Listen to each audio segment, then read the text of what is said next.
Hello guys, मैं Imran sir स्वागत करता हूं आपका अपने educational channel smart solution academy पर। आज की इस वीडियो में हम पार्ट 3 वीडियो डिस्कस करने वाले हैं। जैसे कि आपको पता होगा, लाइट से रिलेटेड हमारे पास प्रकाश सुपर ट्रेड के लिए जो हम साइंस का चैप्टर है, लाइट प्रकाश जिसे हिंदी में बोलते हैं, उसके लिए पार्ट 3 वीडियो होने वाली है। जैसे कि आपने देखा, प्रकाश का परावर्तन, प्रकाश के परावर्तन से रिलेटेड छोटे मोटे कॉन्सेप्ट सारे कवर कर लिए। अब देखते हैं प्रकाश का अपवर्तन जिसे बोलते हैं, रिफ्लेक्शन ऑफ लाइट, उससे रिलेटेड थोड़े बहुत कॉन्सेप्ट यहाँ पर देखेंगे। बहुत अच्छे सारे पॉइंट को समझेंगे। एक स्पेक्ट्रम वाला पॉइंट भी समझना है, प्रिज्म वाला कॉन्सेप्ट भी समझना है, जिससे रिलेटेड साइंस के बोल सकते हैं पोर्शन, जो साइंस का पार्ट आता है हमारे पास सुपर टेट के एग्जाम में, काफी ज्यादा यूजफुल रहने वाली है सभी चीजें। होप से कॉन्सेप्ट काफी ज्यादा आपको अच्छे से क्लियर भी हो जाएगा। तो बिना टाइम को वेस्ट किए हुए डिस्कस करते हैं अपने कॉन्सेप्ट को वन बाय वन। प्रकाश के अपवर्तन से रिलेटेड अगर कॉन्सेप्ट को डिस्कस करना शुरू करते हैं, सबसे पहला पॉइंट ये होता है कि प्रकाश का अपवर्तन होता क्या है और प्रकाश कब अपवर्तन और कब परावर्तन का केस दिखाता है। मैं आपको बहुत अच्छे से दो एग्जांपल लेकर बताता हूं। अगर आपके पास एक मिरर है, ध्यान रखना है, ये मिरर है, मिरर का एक साइड ध्यान रखना है पॉलिश की हुई होती है, एक साइड प्लेन होती है। इससे सनलाइट आती है, टच होकर वापस आ जाती है, रिफ्लेक्ट होकर आ जाती है। ये हमने लास्ट वीडियो में देखा, पार्ट 1 और पार्ट 2 में। अगर बात करते हैं, ये तो था हमारे पास रिफ्लेक्शन।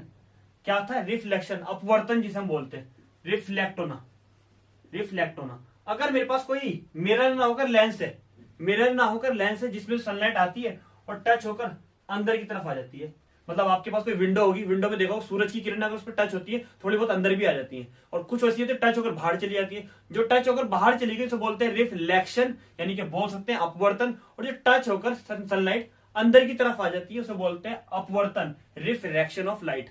अब समझ में आ गया रिफ्रैक्शन होता क्या है। अब रिफ्रैक्शन का छोटा सा कॉन्सेप्ट और भी देखेंगे। रिफ्रैक्शन हमारे पास क्लियर हुआ, किसी भी एक मीडियम से टच होकर थोड़ा सनलाइट अंदर की तरफ आ जाती है, उन्हें रिफ्लेक्शन बोलते हैं। लेकिन अगर हमारे पास मीडियम डिफरेंट डिफरेंट हो, जैसे कि ये मेरे कोई भी ग्लास स्लैब है, गिलास का टुकड़ा है, लेंस जिसे हम बोलते हैं, इससे अगर कोई सनलाइट आती है, बाहर ध्यान रखना, बाहर वाला एयर है, मीडियम हवा में है, ये ग्लास है, ये चीज ध्यान रखनी है आपको ना, ये ग्लास है। कोई भी सनलाइट आती है तो एक चीज और, छोटे छोटे पॉइंट, यहां पर स्पीड ऑफ लाइट हाई होती है, ए डब्ल्यू जी 3.0 × 10⁸ मीटर पर सेकेंड इतनी होती है। यहां पर 2.25 × 10⁸ मीटर पर second, W for water, G for glass, 2.0 × 10⁸ metre पर सेकेंड। क्लियर हो गया? यानी कि एयर में स्पीड ऑफ लाइट हाई होती है, यहां पर हाई होती है, यहां पर लो होती है। ठीक है, इसकी कंपैरिजन में 2.0 × 10⁸ मीटर पर सेकेंड होती है। तो अगर मेरे पास कोई भी रेयर मीडियम जिसमें स्पीड ऑफ लाइट हाई होती है, उसे रेयर मीडियम बोलते हैं, जिसे हम बोल सकते हैं विरल माध्यम, रेयर मीडियम। ठीक है, ये चीज ध्यान रखना, बहुत इंपॉर्टेंट है ये वाला पॉइंट। और जिसमें स्पीड ऑफ लाइट इसकी कंपैरिजन में हल्की है, उसे बोलते हैं डेंसर मीडियम। क्या बोलते हैं? डेंसर मीडियम, डेंसर मीडियम, जिसे हम सघन बोलते हैं, संघनन जो भी बोलते हैं, माध्यम, मीडियम ये भी बोलते हैं। ये चीज ध्यान रखना है आपको, संघन और विरल माध्यम इन्हें बोलते हैं रेयर मीडियम और डेंसर मीडियम। अब छोटा सा पॉइंट बहुत अच्छे से सुनते रहिएगा, वन बाय वन। दो स्टेटमेंट, अगर सनलाइट, ठीक है, रेयर मीडियम से डेंसर मीडियम में आती है तो वो नॉर्मल, इसे बोलते हैं नॉर्मल, जिसे हिंदी में अभिलंब बोलते हैं, नॉर्मल की तरफ को बेंड हो जाती है। आपने देखा सीधी जाती, अगर सीधी जाती तो कैसे जाती? कुछ ऐसी जाती, लेकिन थोड़ी सी इधर आ गई। मतलब रेयर मीडियम से जब भी डेंसर मीडियम में सनलाइट जाएगी तो वो क्या, टुवर्ड्स टू नॉर्मल, नॉर्मल की तरफ को बेंड हो जाएगी। पहला पॉइंट ये। दूसरा पॉइंट क्या है, अगर मैं एक और माध्यम लू, एक और मीडियम लू, ग्लास स्लैब लू, बाहर वाला सेम वही एयर है, ये ग्लास है, ये रेयर मीडियम है, ये डेंसर मीडियम है, तो क्या होगा, ये मेरे पास नॉर्मल है, सनलाइट कोई भी आती है, रेयर से डेंसर वाले में नॉर्मल की तरफ बेंड हुई थी, यस सर नॉर्मल की तरफ बेंड हो गई, दोबारा नॉर्मल मेरे पास ये रहा। अब ये मेरे पास कौन सा था? डेंसर था, जा आ रही है, बाहर जा रही है, एयर में जा रही है, एयर वाला कैसा है? रेयर मीडियम है, जहां पर स्पीड ऑफ लाइट हाई होती है। अब लो से कहां जाएगी? हाई में जाएगी। तो ध्यान रखना, नॉर्मल की तरफ नहीं, move away from the normal, normal से दूर की तरफ भागेगी, दूर की तरफ टिल्ट होगी। अब ये वाला कॉन्सेप्ट बहुत अच्छे से क्लियर भी हो गया होगा, बिल्कुल भी डाउट नहीं होगा। पहली बात तो रेयर मीडियम किसे बोलते हैं? जहां पर स्पीड ऑफ लाइट हाई होती है वो रेयर मीडियम होते हैं, जिन्हें विरल माध्यम भी बोलते हैं। संघनन माध्यम कौन सा होता है? जहां पर स्पीड ऑफ लाइट कम होती है। दोनों मीडियम क्लियर हुए।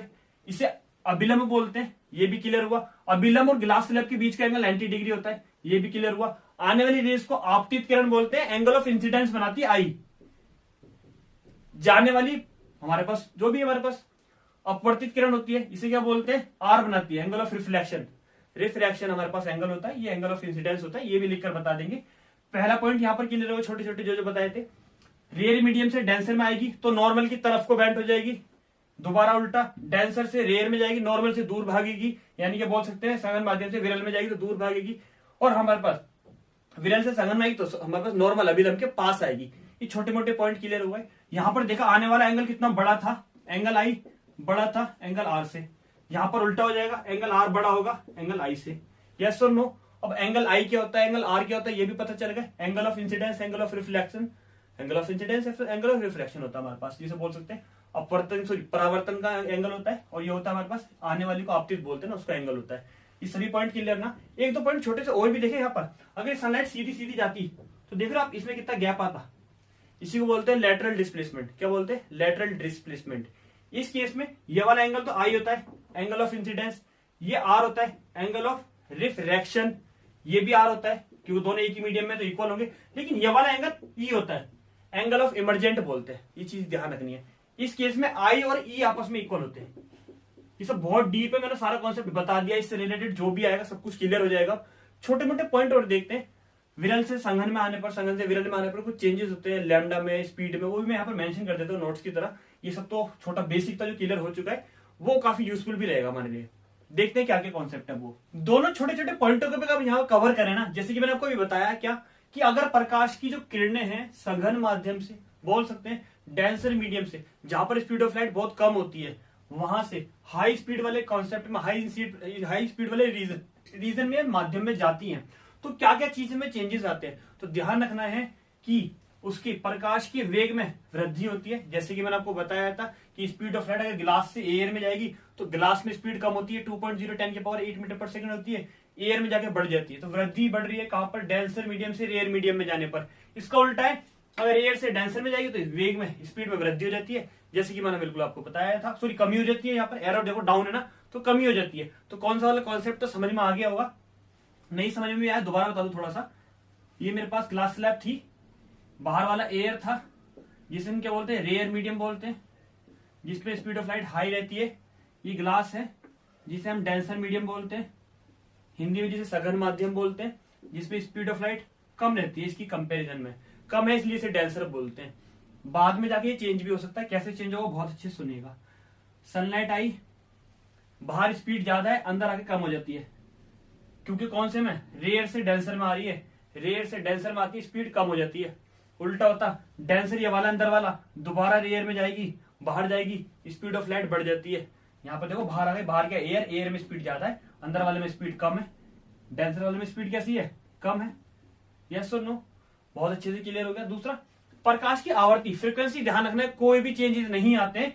एक रे ऑफ लाइट, सनलाइट जो होती है, चाहे वो रेयर मीडियम में हो चाहे डेंसर मीडियम में हो, दोनों में किसी में से किसी में भी जाए, ऐसा क्वेश्चन पूछा जाता है। चारों ऑप्शन पूछ नहीं है, कौन सी चीज अपरिवर्तित रहती है? तो प्रकाश की आवृत्ति, फ्रीक्वेंसी ऑफ लाइट हमारे पास सेम रहती है, कोई भी चेंजेस नहीं आते। पहला पॉइंट क्लियर, वेलोसिटी वाला। फ्रीक्वेंसी क्लियर, जिसे हम फ्रीक्वेंसी को हम क्या बोलते हैं? हर्ट्ज में इसकी यूनिट होती है। फ्रीक्वेंसी हमारे पास बोल सकते हैं चेंजेस नहीं होगी। और आप देखते हैं तरंग धैर्य, जिसे हम लैम्डा भी बोलते हैं, वेवलेंथ भी बोलते हैं।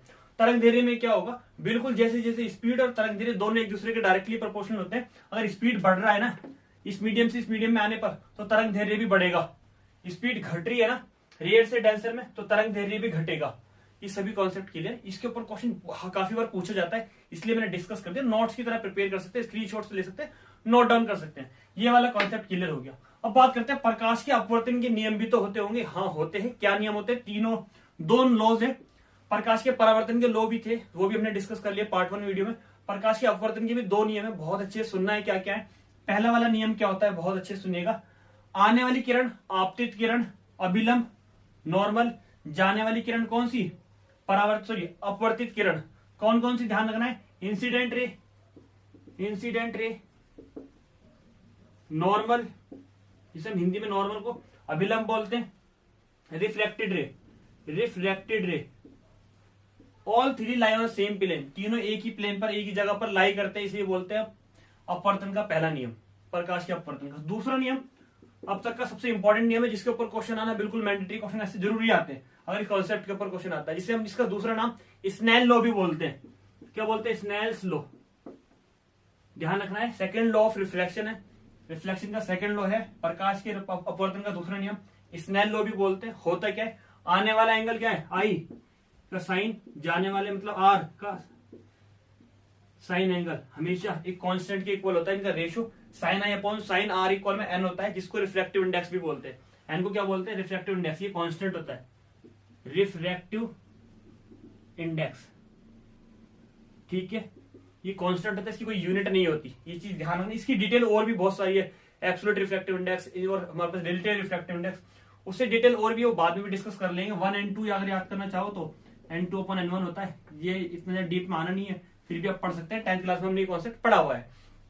तो ये सेकंड लॉ याद रखना है, sine i upon sine r equal to n होता है। एन को रिफ्रैक्टिव इंडेक्स बोलते हैं। कांस्टेंट होता है साइन, हमारे पास साइन कोस टेन पढ़े हुए ट्रिग्नोमेट्री में, वो वाले रेशियो है। Sign angle of incidence, sign angle of refraction, दोनों का रेशियो इंसिडेंट हमारे पास एक रिफ्रैक्टिव इंडेक्स होता है, जिसे हम हिंदी में अपवर्तनांक भी बोलते हैं। तो ये सब हमारी चीजें क्लियर, ये वाले नोट्स भी क्लियर। अब थोड़े से रिमेनिंग पॉइंट्स भी देख लेते हैं, प्रिज्म और लाइट से रिलेटेड विबग्योर वाला पॉइंट क्या क्या है। ये सब पॉइंट हमारे अच्छे से क्लियर हो गए ना, तो देखते हैं रिमेनिंग पॉइंट भी। कुछ रिमेनिंग पॉइंट में से पूर्ण आंतरिक परावर्तन जिसे बोलते हैं टोटल इंटरनल रिफ्लेक्शन होता क्या है, इस कॉन्सेप्ट को बहुत अच्छे से समझना है। जैसे कि मैं यहाँ पर ना एक दो कॉन्सेप्ट एग्जांपल के साथ भी जो है डिस्कस कर लेंगे। जैसे कि पूर्ण आंतरिक परावर्तन के ऊपर क्वेश्चन कैसे आता है। कोई भी आपने रेन ड्रॉप्स देखी होगी, बारिश की बूंद है, रेनबो जो बनता है उसी की वजह से बनता है। रेनबो का एकमात्र यही रीजन है क्या, TIR टोटल इंटरनल रिफ्लेक्शन। अगर किसी भी एक मीडियम में बाहर एयर है, बोल सकते हैं जिसकी स्पीड ऑफ लाइट हाई है, यानी कि रेयर मीडियम है, जिस मीडियम में सनलाइट जा रही है, सनरेज जा रही है अंदर, ये वाला मीडियम मेरे पास कौन सा मान लेते हैं, सनलाइट, वाटर है, ग्लास है, ए के अलावा कोई भी है, लेकिन डेंसर मीडियम है जहां पर स्पीड ऑफ लाइट कम है इसके मुकाबले, तो वो कैसा हुआ, डेंसर मीडियम हुआ, ठीक है। कोई भी सनरेज आई अंदर आकर कितने भी पार्ट में डिवाइड हुई, 4 में, 5 में। वैसे विबग्योर जो बनता है ना हमारे पास, या आपने देखा होगा रेनबो जो बनता है, 7 कलर होते हैं सनलाइट में, 7 के 7 कलर टच होकर रिफ्लेक्ट होकर वापस आ जाते हैं। मतलब जितनी लाइट अंदर गई, टोटल इंटरनल रिफ्लेक्शन जितनी अंदर गई टच होकर सारी वापस आ गई, बाहर की तरफ आ जाती है, इसी बोलते हैं टोटल इंटरनल रिफ्लेक्शन का पार्ट। इसी की वजह से ही रेनबो बनता है। रेनबो हमेशा सन की अपोजिट साइड में बनता है। बारिश के बाद में छोटी छोटी स्मॉल बोलते हैं, टाइनी बोल सकते हैं, रेन ड्रॉप्स जो होते हैं उनके अंदर से जो लाइट सनलाइट पास होती है, उसी की वजह से ही रेनबो बनता है। अपोजिट साइड ऑफ सन बनता है, ध्यान रखना। बारिश के बाद जो हल्की हल्की ड्रॉपलेट्स होती है उनकी वजह से बनता है। टोटल इंटरनल रिफ्लेक्शन वाला पार्ट होता है, आने वाली आपतित किरण जितनी भी होती है सब परावर्तित हो जाए, टच होकर सब निकल कर बाहर आ जाए। टोटल इंटरनल रिफ्लेक्शन वाला पार्ट ये होता है।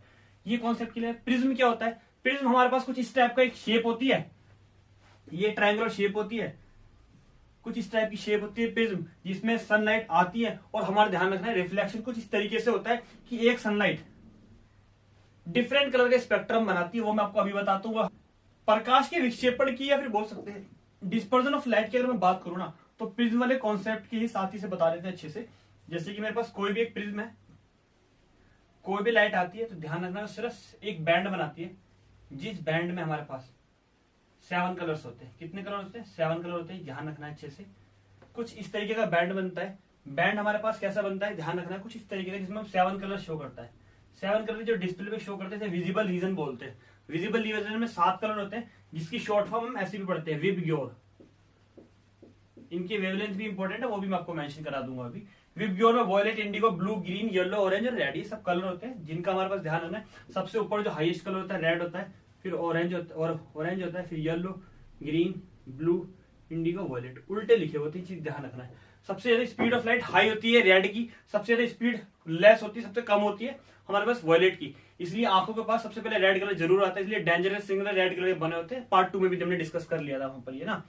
तो रेड कलर की हाई क्या होती है, स्पीड सबसे ज्यादा हाई होती है, सबसे कम बोल सकते हैं डिस्पर्स होता है, फैलता कम है, डायरेक्ट कांटेक्ट पर पहुंचता है जहां पर भी, इसलिए डेंजरस कलर, लेजर लाइट, ये सब सिग्नल रेड कलर के होते हैं। ये जल्दी से स्केटर हो जाता है, जल्दी से फैल जाता है, इसलिए स्काई ब्लू और इंडिगो टाइप का दिखाई देता है, थोड़ा सा वॉयलेट टाइप का। तो इसीलिए आई होप से कॉन्सेप्ट सभी क्लियर हो गए होंगे, आपको ज्यादा डाउट तो रही नहीं होगा। थोड़ा वेवलेंथ वाला पोर्शन देखते हैं, एक तो रिमेनिंग पॉइंट देखते हैं, हमारा पार्ट 3 वीडियो का कॉन्सेप्ट खत्म हो जाएगा। देन लेंस का, उत्तर लेंस और अवतल लेंस का कॉन्सेप्ट पार्ट 4 वीडियो में डिस्कस करेंगे। देन प्रकाश के 4-5 पार्टों में हमारा कॉन्सेप्ट खत्म हो जाएगा ना। अब देखते हैं हमारे पास थोड़ा रिमेनिंग पॉइंट देखते हैं, इसकी वेवलेंथ देख लेते हैं, एक दो रिमेनिंग पॉइंट और देख लेते हैं, प्रकाश के अपवर्तन से रिलेटेड क्या क्या है। वेवलेंथ ऑफ विबग्योर मतलब बोल सकते हैं विबग्योर के कलर के स्पेक्ट्रम के बाद जो हमारे डिस्पर्जन ऑफ लाइट में पड़े प्रिज्म में ये 7 कलर्स होते हैं। विबग्योर जैसे कि मैंने मेंशन भी कर दिया, सबसे हाईएस्ट वेवलेंथ और स्पीड इसी की होती है, तो हमारे पास रेड होता है। तो ध्यान रखना, इसके मैंने किस तरीके से टेबल प्रिपेयर कर दी। वेवलेंथ के ऊपर क्वेश्चन आता है, किसकी क्या क्या रेंज होती है, तो ध्यान रखना है। वॉयलेट से स्टार्ट करते हैं, 4000 से लेकर हमारे पास 4320 के बीच में होती है। 43 से लेकर 50, 46, 46 से 505, 5 से 57, 57 से 60, 60 से 64, 64 से 78। एंगस्ट्रॉम में इनकी मैंने वेवलेंथ लिख दी गई है, ये आप अच्छे से ऐसे ही प्रिपेयर कर लेना जैसे ऑर्डर में लिखा है। इस तरीके से लर्न कर लेंगे तो आपको अच्छे से याद भी हो जाएगा कौन से कलर की कितनी वेवलेंथ होती है। स्पीड हाई तो वेवलेंथ भी हाई होगी, मैंने आपको बता दिया था। फ्रीक्वेंसी वाला पॉइंट है और क्या कहते हैं डिस्पर्जन वाला, थोड़ा सा फ्रीक्वेंसी बोल रहा हूँ, हाँ फ्रीक्वेंसी और डिस्पर्जन वाला लो होता है, वो सेपरेट वीडियो में मैंने टीजीटी की भी साइंस की वीडियो पढ़ाई ना, वहां पर भी कॉन्सेप्ट अच्छे से प्रिपेयर कर रखा है। कोई भी कॉन्सेप्ट अगर साइंस का नहीं मिलता है तो कमेंट बॉक्स में मेंशन कर सकते हैं, मैं सेपरेटली भी लिंक प्रोवाइड करके आपको कॉन्सेप्ट करा दूंगा, सेपरेट वीडियो भी बना देंगे उसके लिए। तो ये सब चीजें क्लियर हुई वेवलेंथ के ऊपर। इससे रिलेटेड एक पॉइंट और है, संपूरक कलर बोलते हैं। संपूरक रंग किसे बोलते हैं? Complementary colour. जब दो रंगों को मिलाकर व्हाइट कलर बन जाता है ना, उन्हें संपूरक रंग कहते हैं, ये कॉम्प्लीमेंट्री कलर कहते हैं। होप सो ये पार्ट 3 वीडियो स्लाइड की काफी ज्यादा यूजफुल रहेगी। आज की वीडियो आपको पसंद आई, वीडियो अच्छी लगी, वीडियो को लाइक करना ना भूला। अगर आप चैनल पर नए तो चैनल सब्सक्राइब कर दे। किसी भी टाइप की डिफरेंट टॉपिक के ऊपर वीडियो चाहते हैं तो कमेंट बॉक्स में मेंशन करना ना भूले। तब तक के लिए थैंक्स एंड बाय।